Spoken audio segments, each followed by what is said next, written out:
Presença, oferecimento Vista Azul Hotel, a Europa pertinho de você. A presença hoje é do diretor de inovação de uma experiência de geração de conhecimento interessantíssima chamada Hub de Gente, Jardel Ferreira, também diretor de inovação da Associação dos Empresários da Serra e tem um currículo rico a partir da sua formação acadêmica, sua experiência em várias entidades, com especializações em Portugal, França, e é conselheiro de instituições, hubs, aceleradoras e startups. Ele mesmo é um startupeiro. E é com o Jardel que a gente passa a conversar agora. Jardel, no caso específico do hub de gente, né? Porque você tem hub disso, você tem hub temáticos. O que é um hub de gente? Justamente pela criação desse termo, a gente já pegou até pelo já conhecimento do público do tema.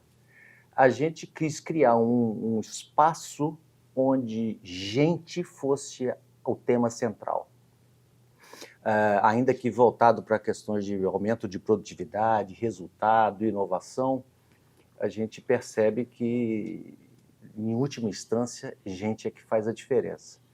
Então, esse hub, ele orbita em volta dele diversos temas, mas o tema central é gente. E, nesse sentido, o principal objetivo é criar um espaço de segurança psicológica, onde a gente consiga fazer nossos debates, conversar sobre as nossas forças e, mais do que tudo, fraquezas e vulnerabilidades, para que, em grupo, a gente consiga descobrir melhores práticas, oportunidades de crescimento.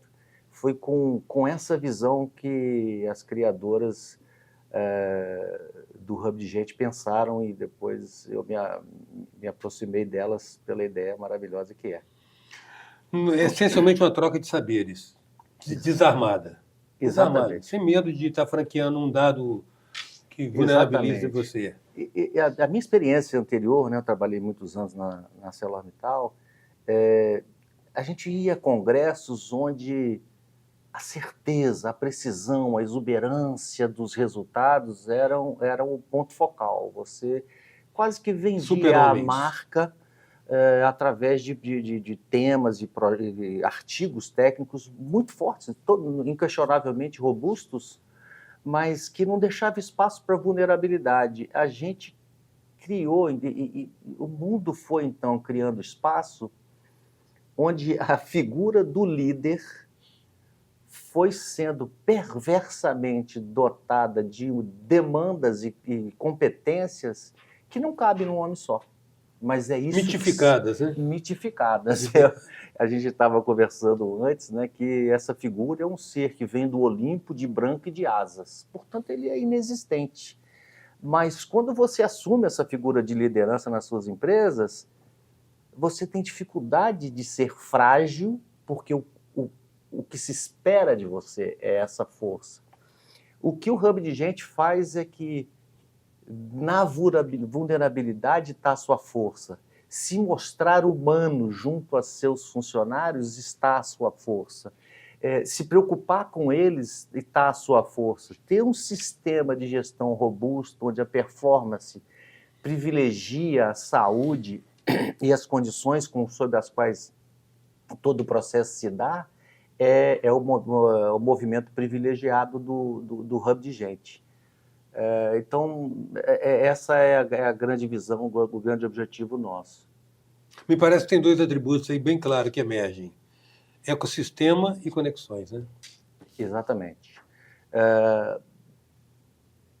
Uma coisa muito importante que às vezes acontece nesse sistema é que você desenvolveu processos, especialmente no século passado, onde as soluções se davam dentro das corporações. E esse ecossistema, que não deixava de existir, ele estava presente exclusivamente fechado ali dentro. E a gente hoje percebe que é na diversidade que tem soluções. Não é à toa que a Microsoft vai lá buscar o OpenAI para se tornar mais forte. no mundo competitivo, porque ela não tem, é impossível você ter todas as competências. E aí que o Hub de Gente se torna um ecossistema onde diferentes participantes do Hub estão presentes, formando novos nós de uma nova rede, de um ecossistema, cuja solução de resultado é a conexão. Então, é essa revisão de um ecossistema que se expande e que, mesmo assim, me dá segurança porque eu estou conectado com elos fortes e com aquilo que a gente chamou de segurança psicológica no começo. Né? Me passa muito mais de uma sinapse, sabe? Boa analogia. Boa analogia. E o que a gente percebe no processo das reuniões é que se constroem uma que não estavam lá antes, justamente pelos insights que surgem das discussões que a gente tem em grupo.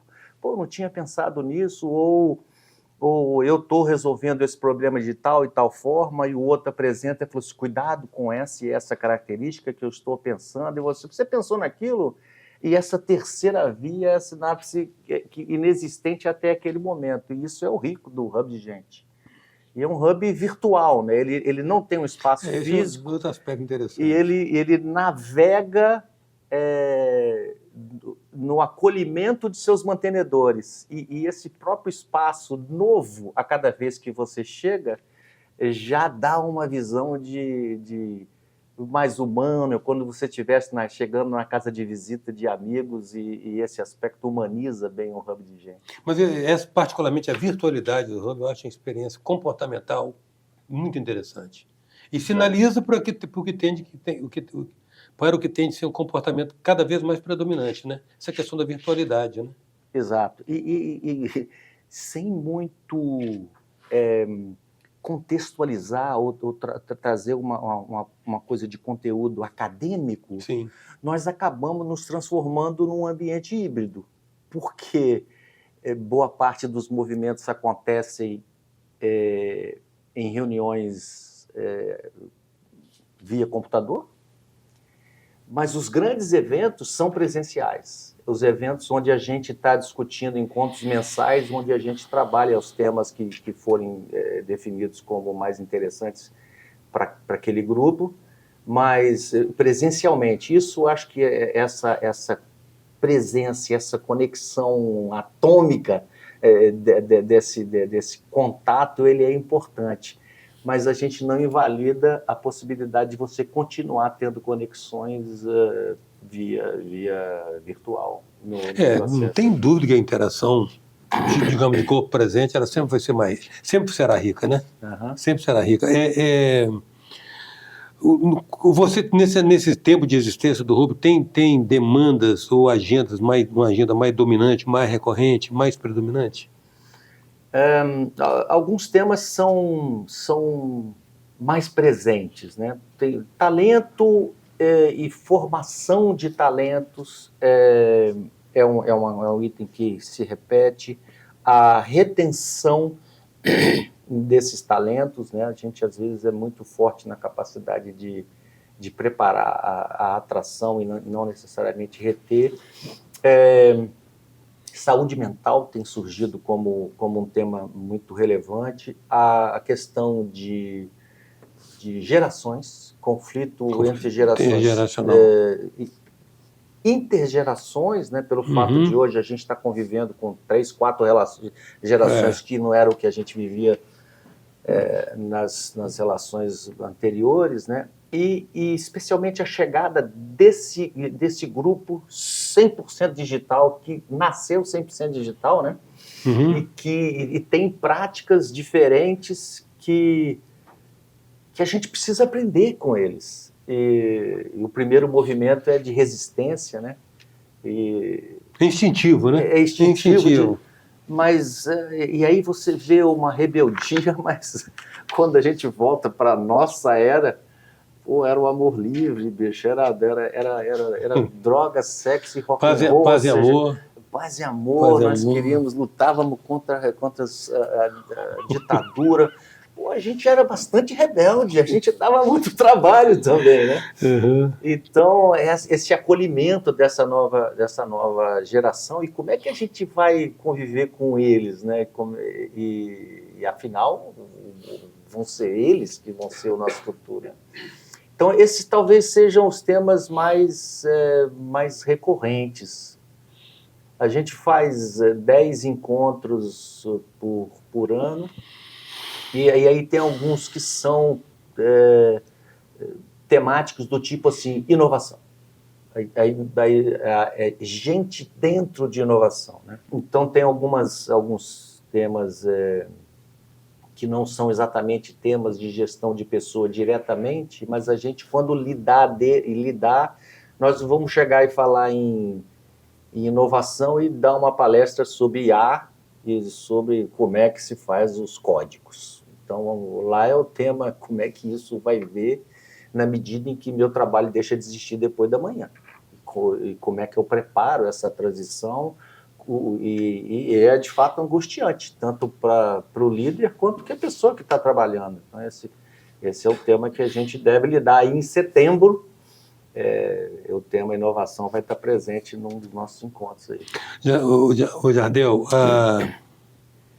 gente e...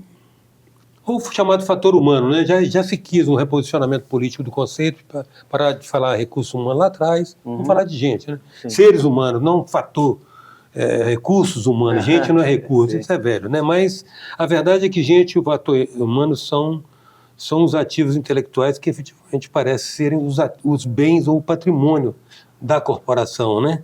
Certamente o velho Marx, quando cogitou da mais-valia lá atrás, não considerou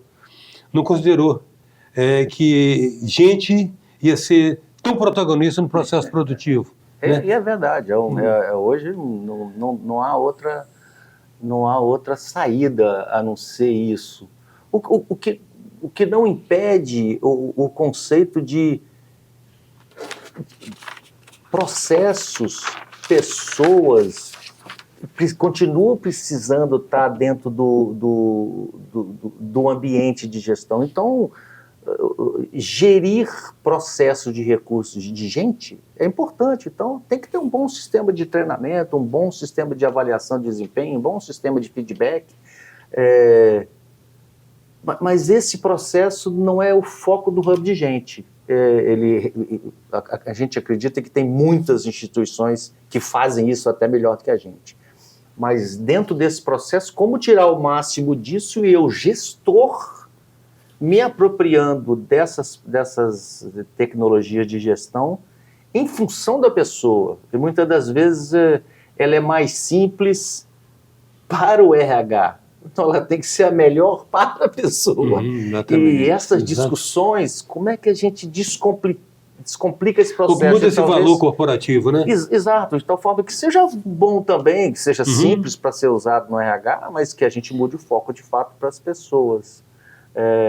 A gente não questiona muito a questão de RH, ele é importante, mas eu acho que tem gente tratando disso e muito bem. E a gente senta num gestor que é responsável por gente, em todas as cadeias de prestação de serviço onde a gente trabalha.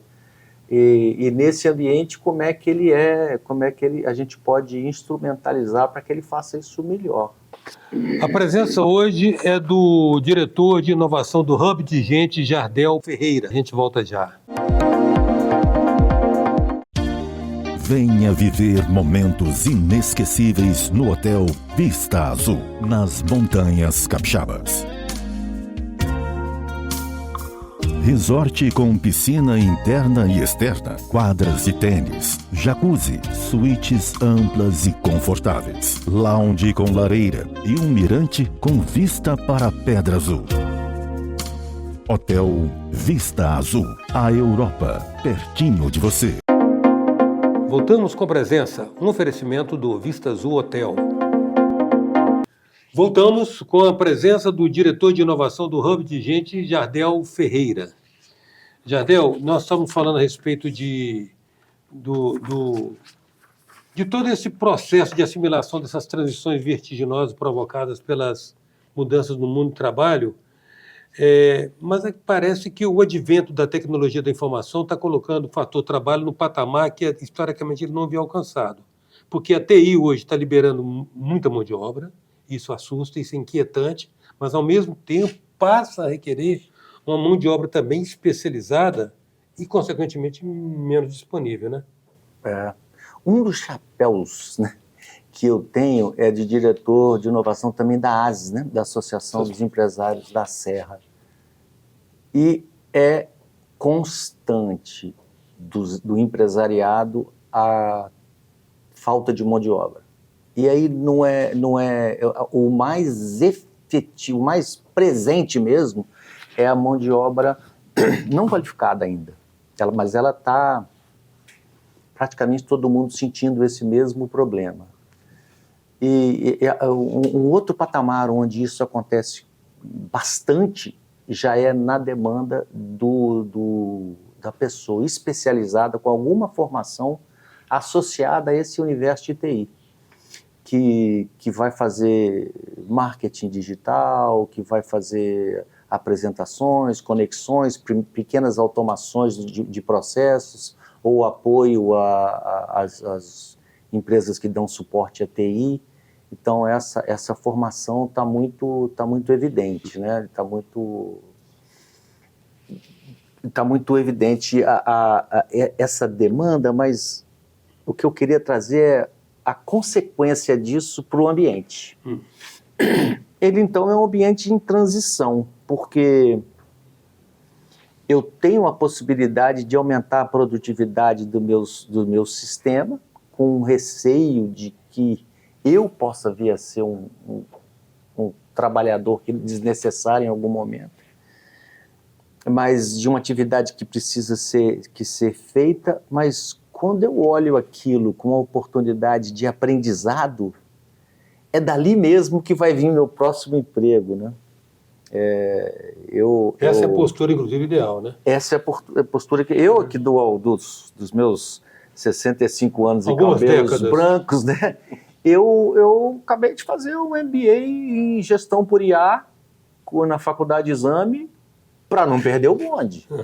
E entender onde essa história tá acontecendo e começar a navegar e não ter... É mais ou menos igual aprender língua, né? Quanto mais vergonha você tem de errar, menos você fala, né? E TI é a mesma coisa. Então você precisa se envolver e se dedicar e não ter vergonha, porque a gente se apaixona por uma pessoa interessada, uma pessoa genuinamente interessada. E aí se você é capaz de mentorear aquela pessoa em qualquer nível, eu sou o cozinheiro que está recebendo uma pessoa que está começando a cortar os legumes. Mas ele começou, mas como é que você está fazendo esse risoto? Você tem todo o prazer de ser o mestre dele, né? Então, se você consegue chegar com jeito para o seu superior ou para a pessoa que tem mais experiência, você vai absorvendo essa capacidade de aprender e desenvolvendo esse sistema de mentores.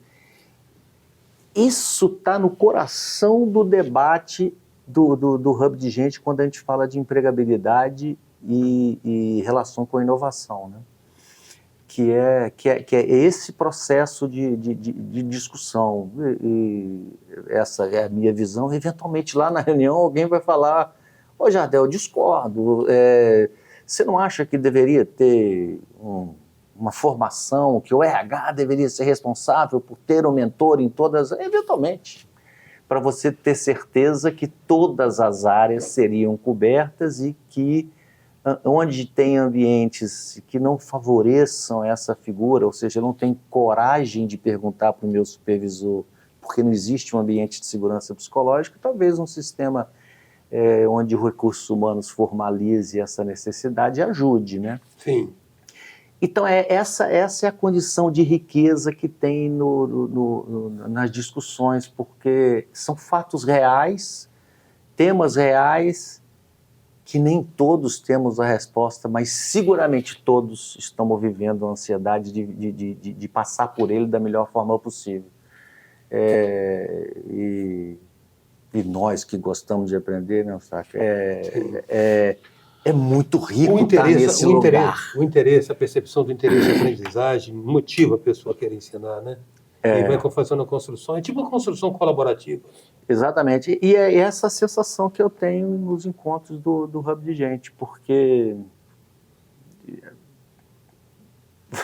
a ilusão de que você está levando alguma coisa para ensinar é tola, porque você sempre sai com mais do que você levou. E isso eu acho que é a riqueza do projeto que nasceu lá. Agora, você fez uma ressalva interessante aí, Jardel, que é o seguinte, além de estarmos falando de uma mão de obra escassa ainda num momento de limiar de uma nova era tecnológica, nós estamos, não sei se é a situação específica do Brasil, nós estamos com realmente uma escassez generalizada de mão de obra não especializada, né? Bem generalizada. Bem básica. Não está querendo se entender qual é a conjuntura ou o contexto que está ensejando, que está propiciando esse quadro de as pessoas não se sentirem motivadas a trabalhar pela perspectiva de remuneração que está sendo colocado, quais as compensações. Será que a sociedade está sendo acometida de um hedonismo que vale a pena mais o ócio do que o esforço de aprendizagem do trabalho? O que você faz? Eu não vou entrar... Você convive com sociedade, Sim. Você conviveu com a sociedade anglo-saxônica, no espírito protestante, no espírito do capitalismo protestante, o trabalho é uma oração. Isso. Né? Dignifica o homem. Dignifica mesmo. E, no fundo, a gente sabe que é mesmo, né? Funciona, né? Eu não vou entrar na seara. É um aspecto que eu acho que é importante pensar, que é esse sistema de subvenção, de bolsas e etc. e tal, que é dado para os excluídos, né? Que talvez a gente precisa trabalhar isso. Em que limite a gente precisa dar formas em que não seja só esse momento. Exatamente, está associado a alguma outra coisa. Então, essa política de transição ela é muito importante, mas nós temos também uma sociedade influencer. Nós temos uma sociedade digital em que a pessoa abre uma câmera e fala com uma certeza incrível aos seus 14 anos de como é que é a melhor forma de você tratar um filho, né? E ganha enormes pessoas e milhões de seguidores, viraliza e ganha dinheiro. Assim, são milhares, milhões tentando fazer isso, mas a mídia só sai, né? As discussões familiares não vão para o Instagram, né? Depois que acabou a discussão, a gente senta e tira uma foto da família rindo. Mas essa ilusão também eu acho que faz com que boa parte dessa geração que chega não se interesse também por essas atividades, porque elas o imediatismo, né?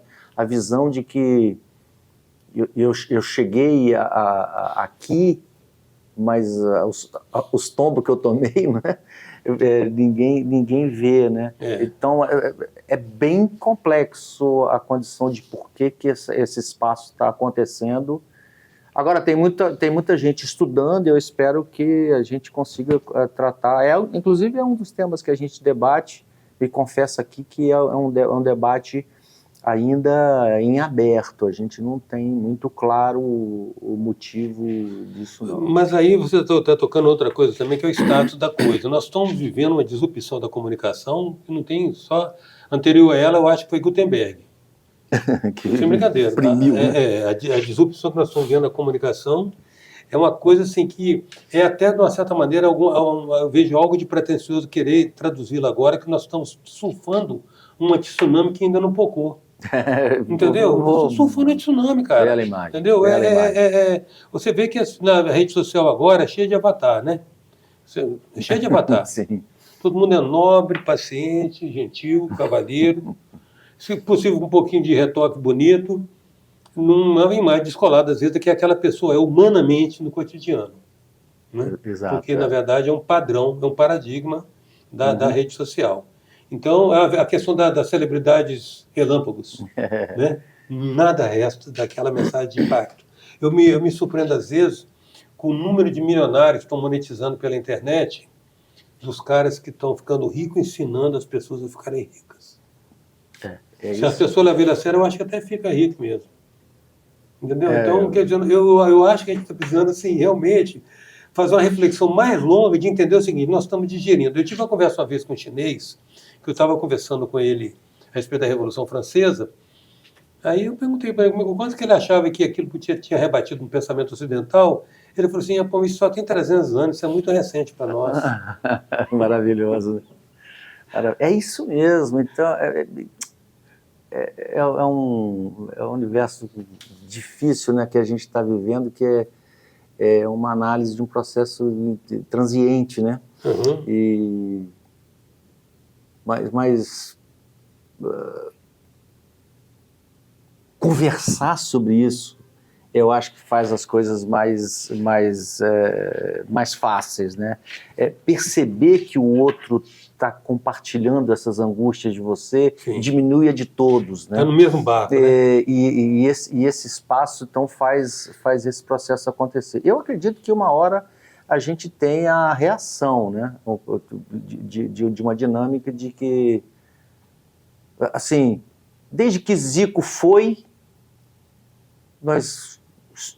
sumiu o ídolo brasileiro, né? Aquele cara que você queria ser como. Uhum.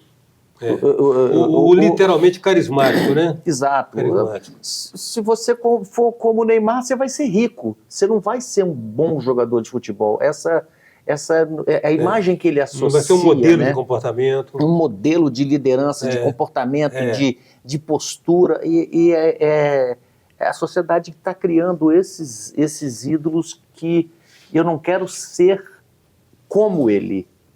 Eu quero ter o que ele tem. Talvez alcançar o que ele tem, mas não ser como não ele. ser como ele. E essa falta, para mim, quando você não tem referência, não acontece nada, né? Jardel, a nossa pauta é muito extensa, certamente haverá necessidade de você voltar aqui para a gente dar sequência, principalmente agora com o advento da IA, na hora que os anatais, os analógicos e digitais, como os dinossauros aqui, começam a botar os pés no digital, vem a IA atropelando tudo. É um momento de perplexidade, um momento para uma nova conversa. Eu quero agradecer muito sua presença, sua disponibilidade de estar aqui conosco compartilhando. Enorme prazer, e esse espaço para falar sobre o Hub de Gente, você vê que ele está carinhosamente no meu coração. É um prazer falar com você e com todo mundo que está conosco aí. Hoje a presença do diretor de inovação do Hub de Gente, Jardel Ferreira. Até já.